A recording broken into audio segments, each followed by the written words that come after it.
สบายดีพี่น้องทุกคน FC ทุกคนเอามาพบกันใหม่นะพี่น้องเนาะตอนนี้กำลัง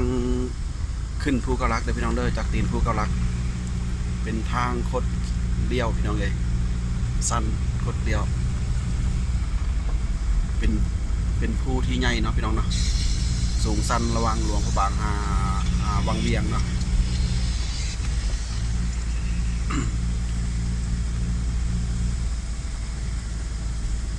วิวสองข้างทางก็งามเนาะพี่น้องเนาะมีภูเขา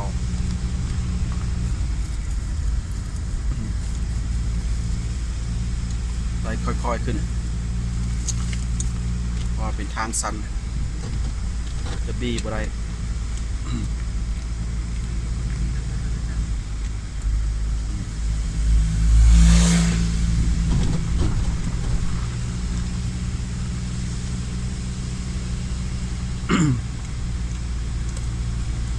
กำลังขึ้นเด้อพี่น้องเด้อกำลังขึ้นภูเกาลักเอากับผ่านขวาตีนขวาขึ้นมาเนาะกำลังขึ้น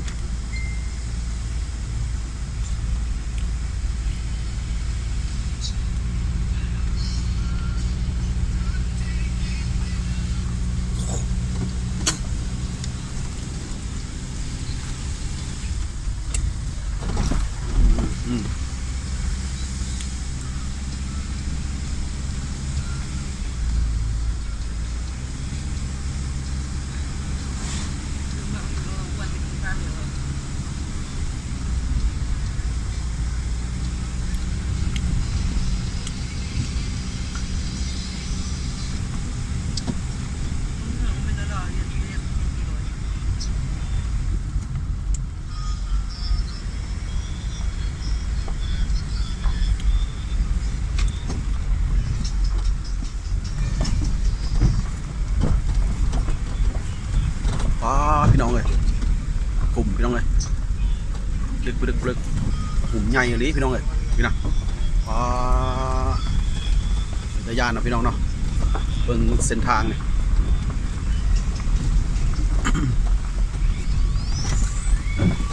ถ้ารถบ่ไหม้นี่มานี่ยากหลายเด้อพี่น้องเด้อเส้นทางค่อนข้างอันตรายกลุ่มหลายแล้วก็สั้นทางดีอยากมืดแล้วพี่น้องทางดี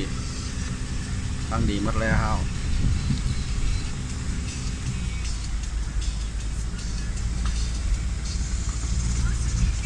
เส้นทางภูกระลักเด้อพี่น้องเด้อจากเมืองกะสีหาเมืองนานแขวงหลวงพระบางนะพี่น้อง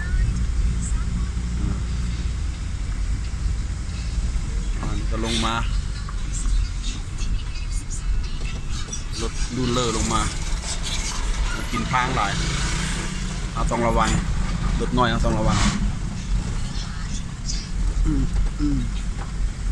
เอาเร่งขึ้นเร่งคันเร่งซอยโซเฟอร์เนาะโซเฟอร์เพิ่น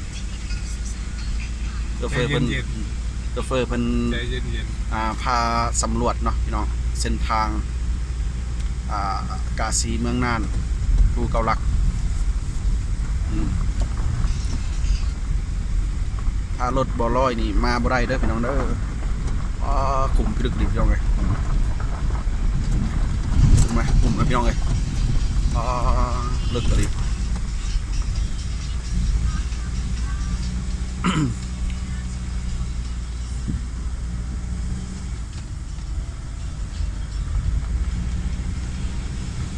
อันนี้เป็นหมอกควันเด้อพี่น้องเอ้ย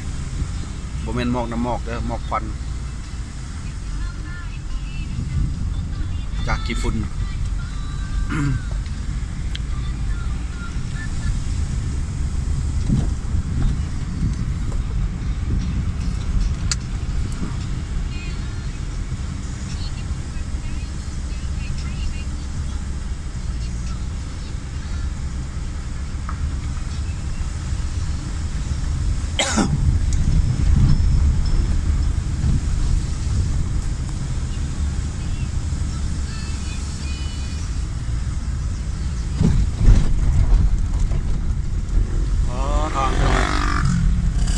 หรือจะไปทางไหนนอกตัวนี้เนาะ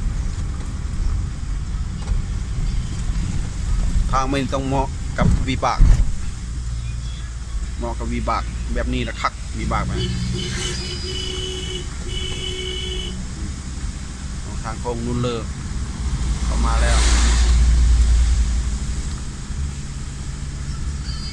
นุ่นเลยลงไม้แล้วนุ่นเลยไม้แล้ว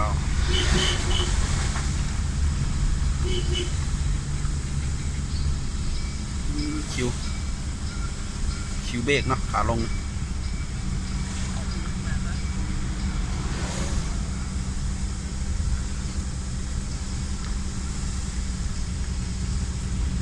สภาพเส้นทางภูเก็ตรักเด้อพี่น้องเด้อรายงานสดจากเส้นทางภูเก็ตรักกาสีเมืองน่านวันประจำวันที่17ขุมลึกแค่พี่น้องเบิ่งไหมโอ้ตายคันนี้ไปบ่ได้แล้วคันนี้ไปบ่ได้แล้วคันนี้ไปบ่ได้แล้วคัน2คันโอ้จากคนนั้นคันนั้นจักแตกแล้วไปบ่ได้ขึ้นมาฮอนี่จักแตกเส้นทางพี่น้องเลยอีต้นรถเด้พี่น้องเลยเส้นทางถูพื้นรถต่ำมาบ่ได้แล้วรถต่ำเนี่ยท้องปืดหมด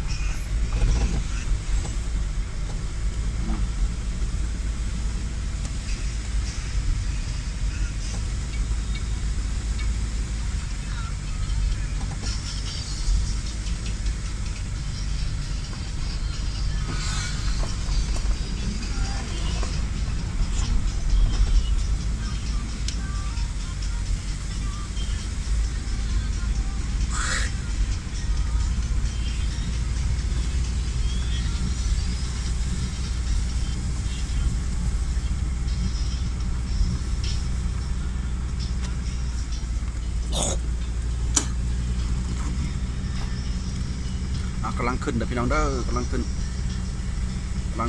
นภูเก็ตรักเอาก็ขึ้นมาได้ประมาณอยู่30%เนาะพี่น้องเนาะยังบ่ถึงครึ่งทางสัก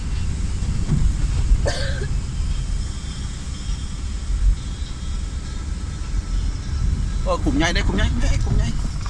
โอ้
รายงานสดจากภูเก้าลักเด้อพี่น้องเด้อกำลังขึ้นไป